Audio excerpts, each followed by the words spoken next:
in one of the oldest, is it the oldest library? We call it the oldest continuously occupied monastery because there have been monks here from the 4th century, and there's never been a time when the monastery was either destroyed or abandoned. Wow. Yeah. So I'm here with Father Justin. Thank you, Father Justin, for letting me in. We're talking about you, Dr. Atif, and Father Justin. He told me that he was invited. You're invited to go and give a talk there at some point. I know Susan Phillips, Yeah. who has spoken at the Evangelical Seminary in Cairo, and through her an invitation was extended to me that I've never taken up, but it still might work out, so let's be in conversation about that. Yes, this would be amazing. This would be amazing. Dr. Atif and I would love to host you in Cairo. And you're just doing an amazing job here for scanning all these manuscripts. And I've just learned now that there's a website for it, right? We have 600 Arabic manuscripts and 200 Syriac manuscripts. Wow. We want to photograph all of the manuscripts of the library, but you have to do it in segments. Yeah. And there was a professor at Oxford University named Sebastian Brock, who's been here many times. He's one of the most respected authorities on Syriac. And he told me years ago, the Greek manuscripts of Sinai are more numerous, but the Syriac and the Arabic are more important for scholars. Yeah.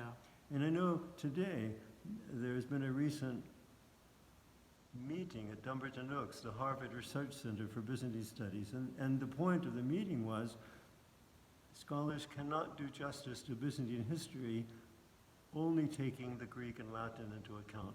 You have to take the Syriac-speaking world and the Arabic-speaking world to do justice to Byzantine history. And so there's a great interest today in the Syriac and the Arabic manuscripts of Sinai, and so I suggested let that be the first phase of our digital photography program. We have photographed 500 manuscripts that are online. We still have another 300. Some of them have been photographed, but they're not online, and some of them have yet to be photographed. But very soon we could finish this first phase and then have all of these online. The Arabic manuscripts of the scriptures traditionally have not been studied because scholars want to approach the original text. The Greek, the Latin, the Coptic might have a bearing on the original. Arabic was a late translation. They have ignored that. Just now, scholars are looking at the Arabic manuscripts of the scriptures to see which ones have the same stream of text, to look at textual variants, the things that they have been studying for centuries with the Greek and the Latin. And we are supporting scholars who are doing that even now with the Arabic manuscripts of the scriptures here at St. Catherine's Monastery. Just today, we were looking at the manuscripts of the latter. We have many manuscripts of the latter. Some of them date from the 11th and 12th centuries, and no one has made a study to compare the translations, which ones are the same, which ones represent a different text. So there's a lot of things that need to be done. It's difficult to come here and to do that on site. Even if scholars can come here, all scholars are intensely busy. They can only come here for a brief visit. But already we have many of these online, and people could study these in the convenience of their own office. And we want the manuscripts here to be studied at the academic level, but even more so, we want people to see them as witnesses to the spiritual life that has been preserved here for so many centuries, and to come to appreciate that also.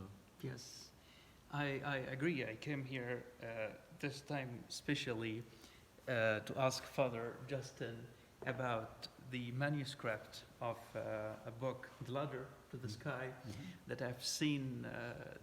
They're putting just the second article in the museum. I've seen it last year. And I've seen it actually in the market. There's the Syrian monastery was printing it, but depending on another manuscript. So I came here hoping that Father Justin would show me just the manuscript that they're putting a sample from it in the museum. And I was so amazed that he just opened me. He said, no, we have more than one manuscript. This is the first manuscript. This is the second manuscript, which is older, right? He said that it's 200 years older. 2 centuries older. Um, And comparing between them, it's like amazing. So, and it's just the This one was written in, let's see, this is 332. This one was written in the 13th century, yes, and, no, this one was written in the 11th century, yeah, and this the one here was written in 1227. 12 cents. Wow. So We have many manuscripts in Arabic and Syriac that date from the 13th century. 75% of the Syriac manuscripts here are from the 13th century. well, And there have been certain theories about why that's the case, but I don't think anyone has explored it in detail. as an Arabic linguist, Father Justin, who fell in love with Saint Catherine and Saint John, and the monastery, and you, of course, I would volunteer to do this comparing if you would allow me.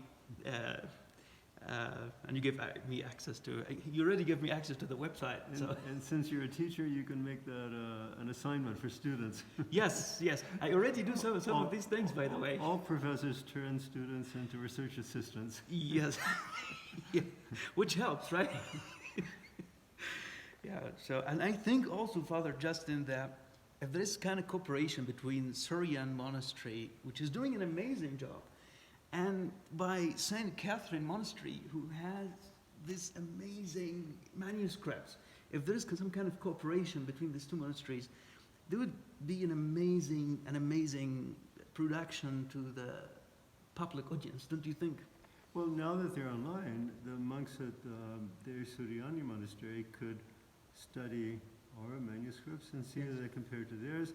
I don't know what was the basis of their publication. They may find that they could approve that basis, or it may confirm what they've already done. It opens up many, many possibilities. Yes. I will share this video with them and this website and also your email if you would allow. Yes. And and thank you very much, Father Justin, for your time and for everything. Thank you. I regret that I've been here in Egypt all this time and I haven't learned Arabic. All the Bedouin want to speak English to me. They don't want to hear me try to speak Arabic. And so I think that Arabic is so artistic and beautiful when you see it written. And watching someone write Arabic is almost like a work of art. But, Yeah. I regret that I don't read Arabic. We have a monk named Father Gregory who's an expert in Arabic. He's from Jordan. Arabic is his first language, and he's very, very knowledgeable. But when I try to encourage him to do something academic, he doesn't want that. He says, oh, I just get tired. He has a great drive to become an artist. He likes creating mosaics, he likes creating paintings, and he gets very tired very quickly of any academic pursuits. Well, here you are. I would volunteer to help you and Okay. help all the monks here who would like to learn Arabic, and I mean it. Good. Seriously. Thank you, Father.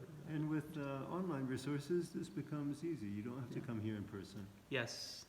Except for the third manuscript, which is still not online yet. That's right. I hope it will be very soon. Thank you, Father Justin, a lot.